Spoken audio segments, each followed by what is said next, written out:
Bismillahirrahmanirrahim. Assalamu alaikum wa rahmatullah.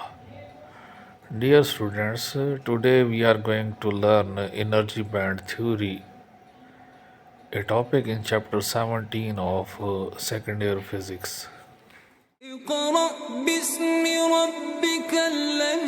जो हमारी classical physics है ना वो एक्सप्लेन करने में नाकाम रही है। क्लासिकल फिजिक्स से मुराद जो है ना ओल्ड फिजिक्स है। तो आइंस्टाइन से पहले की जितनी फिजिक्स है वो तकरीबन सारी ही क्लासिकल फिजिक्स कहलाती है। तो क्लासिकल फिजिक्स के अंदर ना एक थ्योरी है जिसको फ्री इलेक्ट्रॉन थ्योरी कहा जाता है।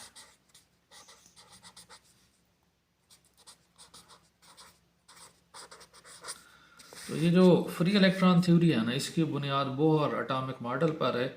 तो ये फ्री इलेक्ट्रॉन थ्योरी इस बात की वजाहत देने में नाकाम रही है कि कुछ मटेरियल कंडक्टर क्यों हैं, कुछ मटेरियल इंसुलेटर क्यों हैं। और अच्छा, अब ये जो फ्री इलेक्ट्रॉन थ्योरी है ना ये इस बात को एक्सप्लेन करने में नाकाम रही है कि कुछ मटेरियल कंडक्टर क्यों हैं, कुछ मटेरियल इंसुलेटर क्यों हैं और कुछ मटेरियल सेमीकंडक्टर क्यों हैं। तो मटेरियल की इन तीनों टाइप्स को ना एनर्जी बैंड थ्योरी ने बड़ी अच्छी तरह से वाजे किया है। जो एनर्जी बैंड थ्योरी है ना इसकी बुनियाद वेव मैकेनिकल मॉडल पर है। इसकी बुनियाद वेव मैकेनिकल मॉडल पर है। ये जो वेव मैकेनिकल मॉडल है ना ये मॉडर्न फिजिक्स की थ्योरी है। मुख्तसर इसका मैं आप लोगों को ये बताऊं कि इस थ्योरी के मुताबिक जो इलेक्ट्रॉन्स हैं ना वो एटम के गिर्द किसी न्यूक्लियस के गिर्द किसी मखसूस रास्ते पर रिवॉल्व नहीं करते, बल्कि वो न्यूक्लियस के गिर्द ना एक वेव के तौर पर रिवॉल्व करते हैं।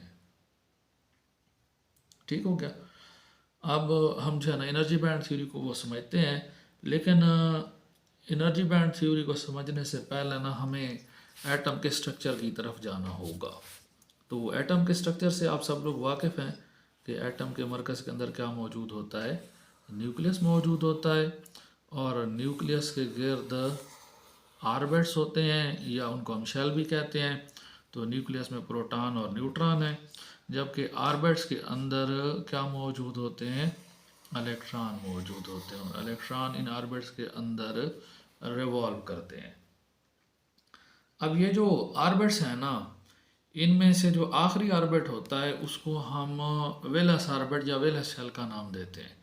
मतलब यूं कह लें कि ये वाला जो आपके पास आखिरी शेल है ये क्या कहलाएगा, वेलस शेल कहलाएगा। और इस वेलस शेल के ऊपर भी ना एक और शेल भी होता है दरअसल।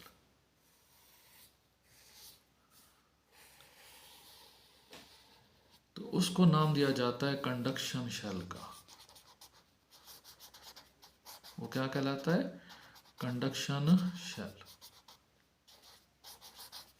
यानी कि ये वाला जो शेल है ना वेलस शेल से ऊपर, इसको हम नाम देंगे किसका, कंडक्शन शेल का।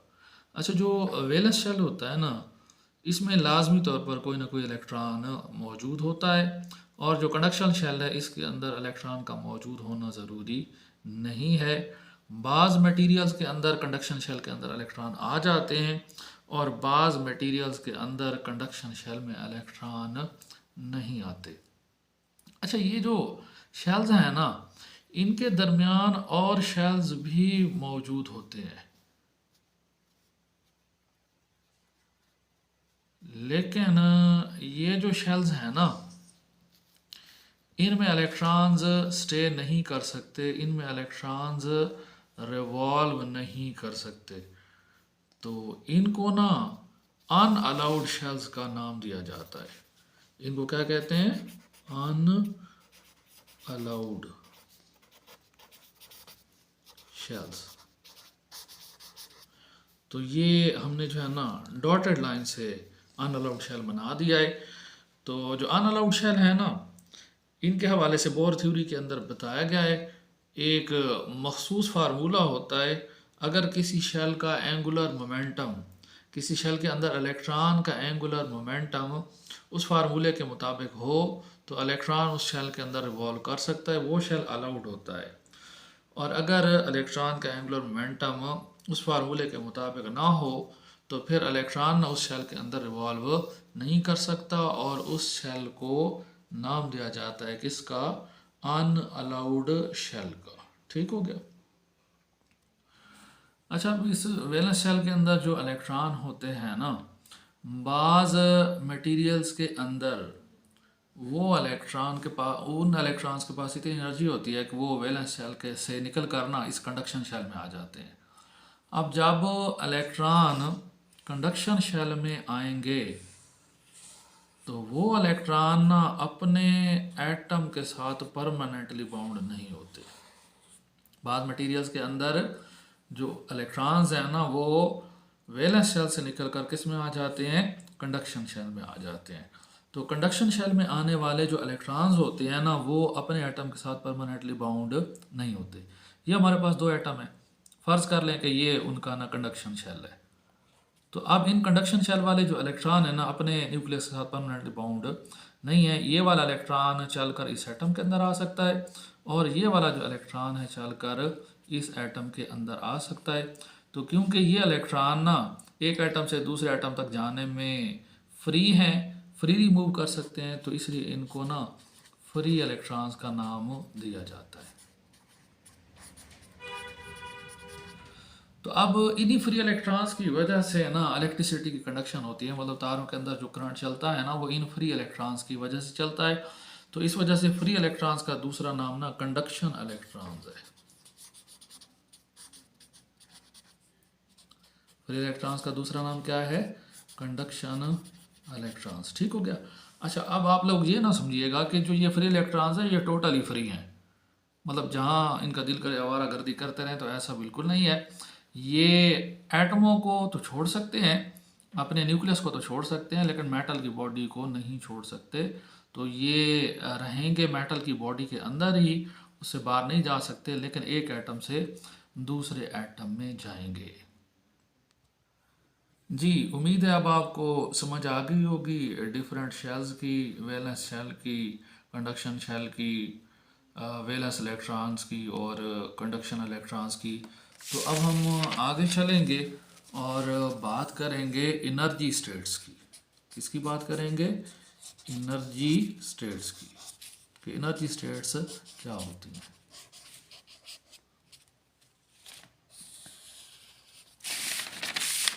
अच्छा, ये जो एटम के अंदर डिफरेंट ऑर्बिट्स हैं, डिफरेंट शेल हैं, जब इनके अंदर कोई इलेक्ट्रॉन रिवॉल्व करता है तो उसकी एक मखसूस एनर्जी होती है, जिसमें जब तक वो इलेक्ट्रॉन उस शेल के अंदर रहेगा तो उसकी एनर्जी में कोई तब्दीली नहीं आएगी। मसलन यूँ कह लें कि ये वाला जो शेल है ना, इसके अंदर जो इलेक्ट्रॉन मौजूद है, इसके पास ना 100 इलेक्ट्रॉन वोल्ट एनर्जी है। तो जब तक ये इलेक्ट्रॉन इस शेल के अंदर घूमता रहेगा इसके पास हमेशा एनर्जी 100 इलेक्ट्रॉन वोल्ट ही होगी, इसमें कोई चेंज नहीं आएगा, ना ये बढ़ेगी ना ये कम होगी। तो इस वजह से जो ये ऑर्बिट या शेल है ना, इसको एनर्जी लेवल का नाम भी दिया जाता है, या इसको एनर्जी स्टेट भी कहते हैं। मतलब इस सेल के अंदर जो इलेक्ट्रॉन होंगे उनकी अलग एनर्जी होगी, तो ये एक अलग एनर्जी स्टेट हो गई। इस सेल के अंदर इलेक्ट्रॉन होंगे तो उनकी अपनी एक अलग मखसूस एनर्जी हो गई, ये एक अलग एनर्जी स्टेट या एनर्जी लेवल हो गया। और इसी तरह अगर इस सेल के अंदर इलेक्ट्रॉन होंगे तो उनकी एक अपनी अलग मखसूस एनर्जी होगी, जिस वजह से इन शेल्स को एनर्जी लेवल्स या एनर्जी स्टेट का नाम दिया जाता है। बात समझ में आ गई। तो जब एक इलेक्ट्रॉन एक ऑर्बिट के अंदर रिवॉल्व करता है उसके पास एक मखसूस मकदार में एनर्जी होती है, इस वजह से वो ऑर्बिट या शेल एनर्जी स्टेट कहलाता है। जी, अब हम चलते हैं अपनी असल बात एनर्जी बैंड की तरफ।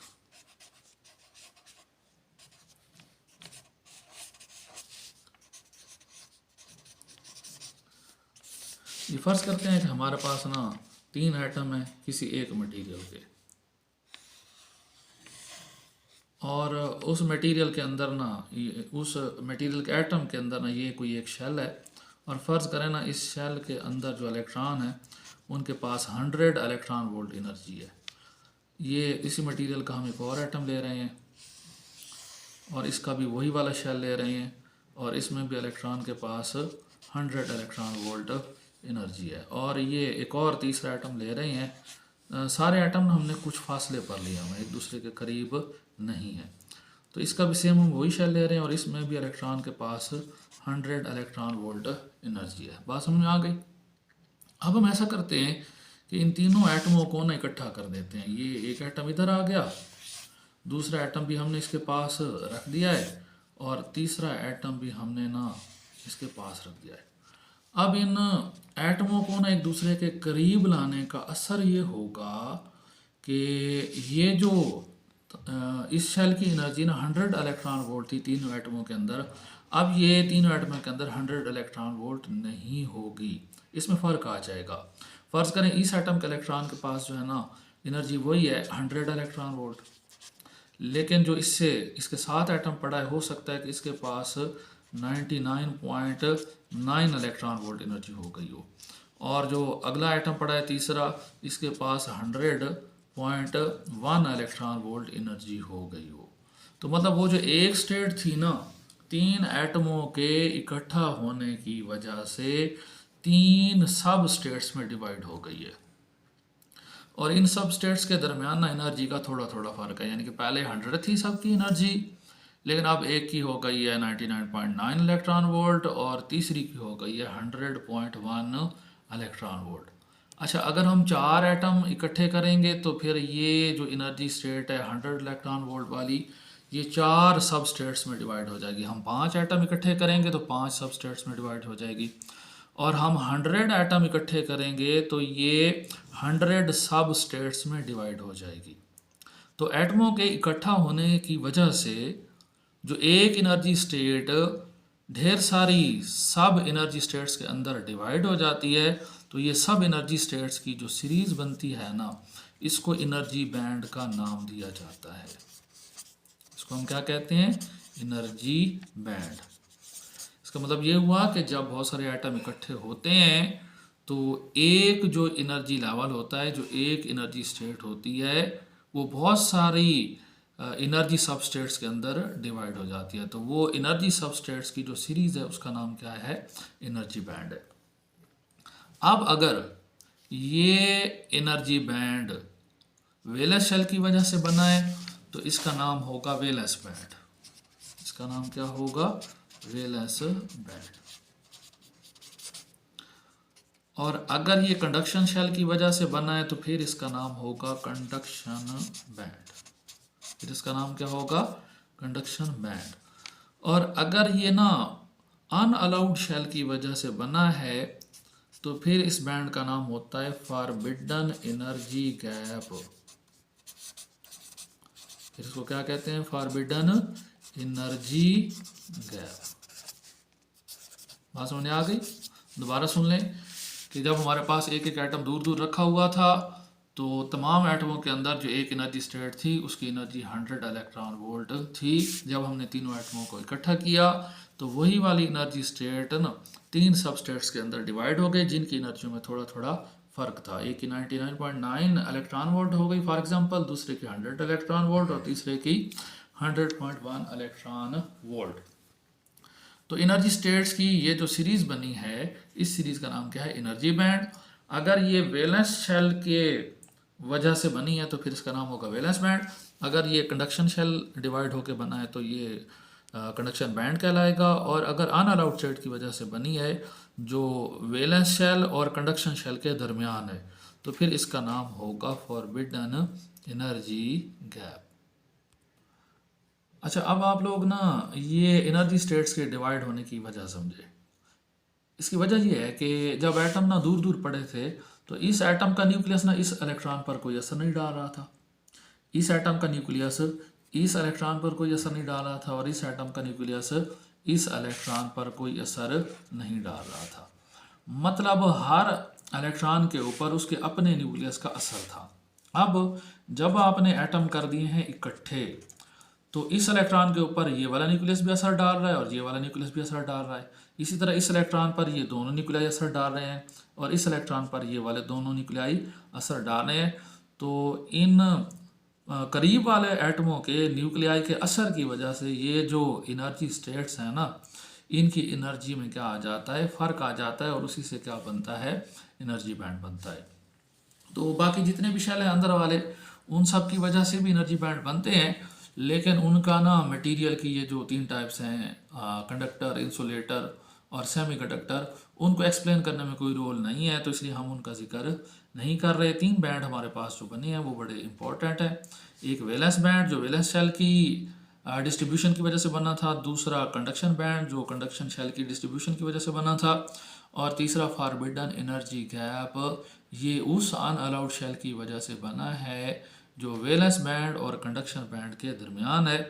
तो अब हम इन बैंड्स की बुनियाद पर ना कंडक्टर्स, सेमी कंडक्टर और इंसुलेटर को बड़ी अच्छी तरह से समझ सकते हैं। जी, तो सबसे पहले हम बात करते हैं इंसुलेटर की।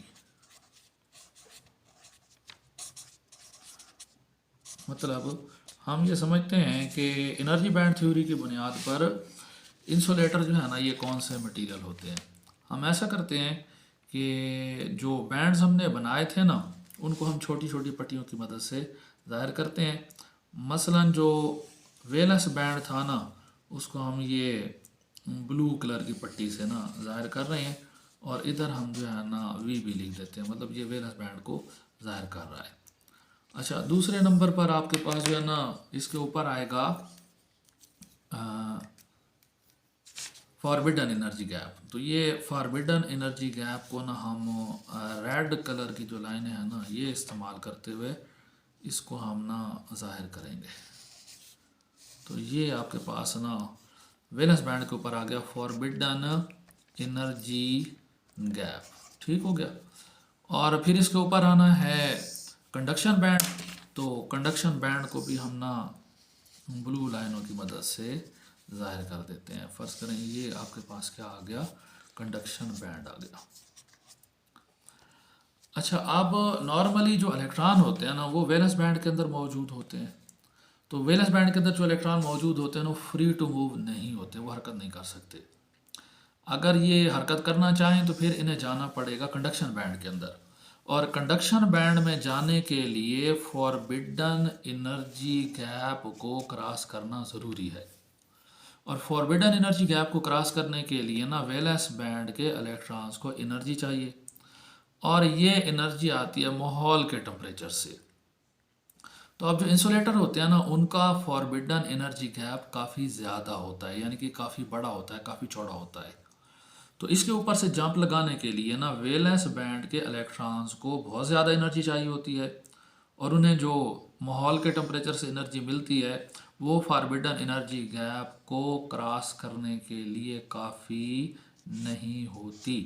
लिहाजा इंसुलेटर मटेरियल के अंदर फॉरबिडन एनर्जी गैप के लार्ज होने की वजह से, बड़ा होने की वजह से वैलेंस बैंड का कोई भी इलेक्ट्रॉन जंप लगाकर कंडक्शन बैंड में नहीं जा पाता। तो जब तक इलेक्ट्रॉन कंडक्शन बैंड में नहीं जाएगा वो फ्री नहीं होगा, और जब तक फ्री इलेक्ट्रॉन मौजूद नहीं होंगे मटेरियल कंडक्ट नहीं कर सकता। तो लिहाजा इंसुलेटर ऐसे मटेरियल है जिनका फॉरबिडन एनर्जी गैप काफ़ी बड़ा होता है। वैलेंस बैंड के इलेक्ट्रॉन्स के पास इतनी एनर्जी नहीं आती कि वो जंप लगाकर कंडक्शन बैंड में जा सकें, तो फ्री इलेक्ट्रॉन जो है ना दस्तयाब नहीं होते, और जिस मटेरियल के अंदर फ्री इलेक्ट्रॉन दस्तयाब नहीं होंगे उसमें से इलेक्ट्रिसिटी पास नहीं हो सकती। दूसरे नंबर पर हम बात कर लेते हैं सेमी कंडक्टर्स की।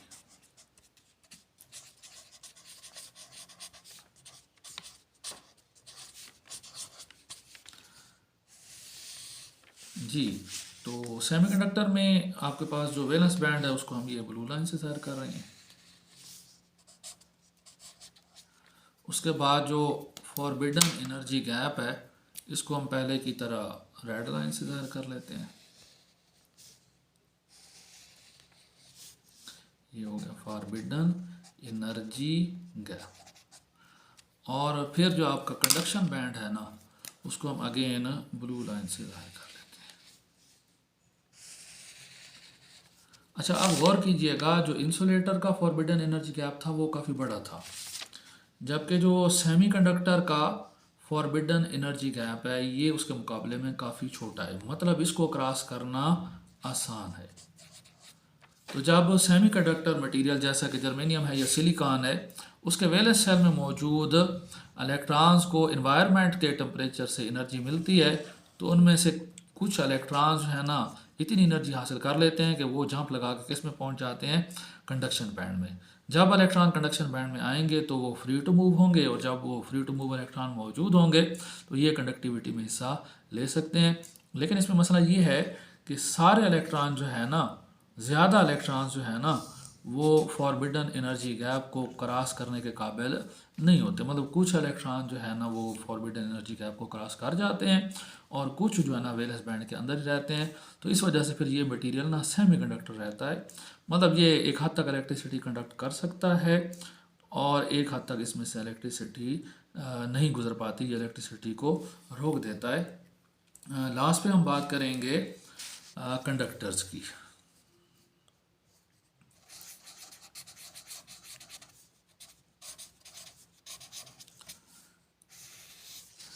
जी, ये फ़र्ज़ कर लें आपके पास जो है ना कंडक्टर का वैलेंस बैंड हो गया, और कंडक्टर की मज़े की बात ये है कि इसका वैलेंस बैंड का जो अपर लेवल है वो अभी ख़त्म नहीं हुआ होता। वैलेंस बैंड अभी चल रहा है, और वैलेंस बैंड के अंदर से ही ना इसका कंडक्शन बैंड शुरू हो जाता है। यानी कि वैलेंस बैंड का ऊपर वाला हिस्सा और कंडक्शन बैंड का नीचे वाला हिस्सा ये आपस में ओवरलैपिंग होते हैं, ओवरलैपिंग होते हैं, और इसके अंदर सिरे से ना फॉरबिडन एनर्जी गैप होता ही कोई नहीं है। इसमें सिरे से फॉरबिडन एनर्जी गैप होता ही कोई नहीं है।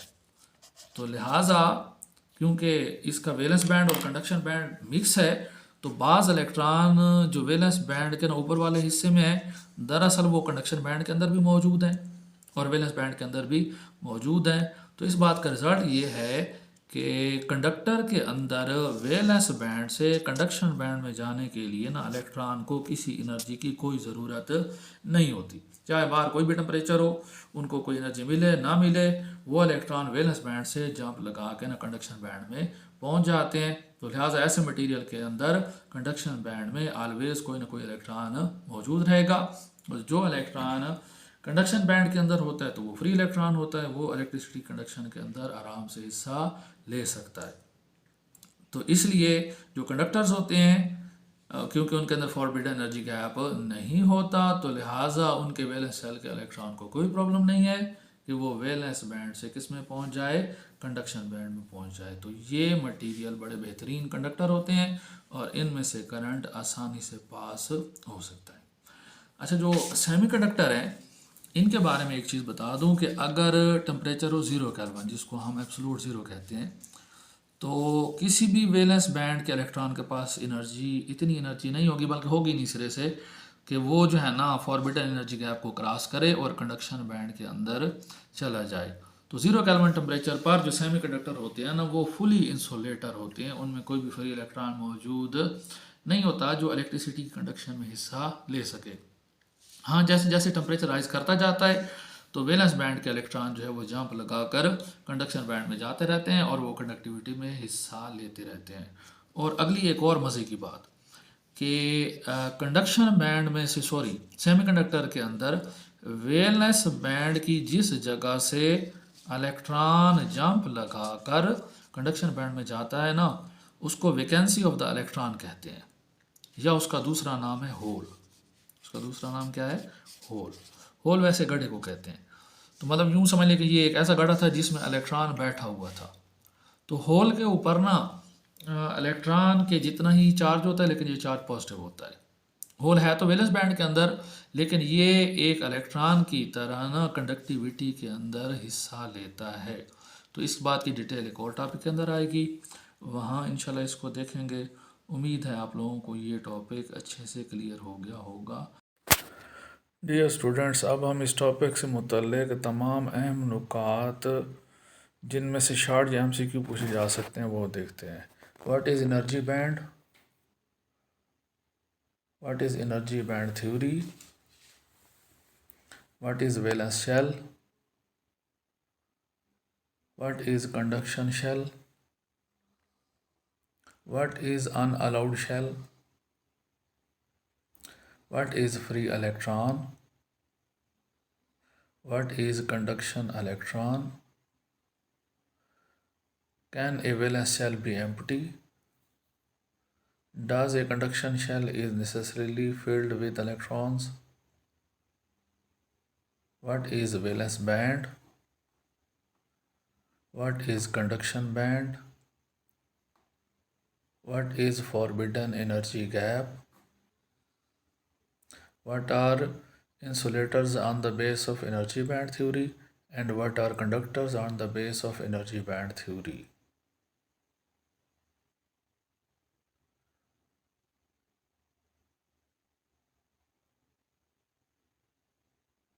What are semiconductors on the base of energy band theory?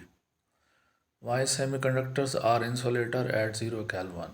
What do you know about the forbidden energy gap of insulators? What do you know about the forbidden energy gap of semiconductors? What do you know about the forbidden energy gap of conductors? Where from the valence electron get energy to cross forbidden energy gap? अच्छा students, अगर आप ये तमाम question के answer दे लेते हैं तो समझें इस टॉपिक के सारे एमसीक्यूज़ और सारे शार्ट आपके तैयार हो गए हैं। जज़ाकल्लाह। अल्लाह हाफिज़।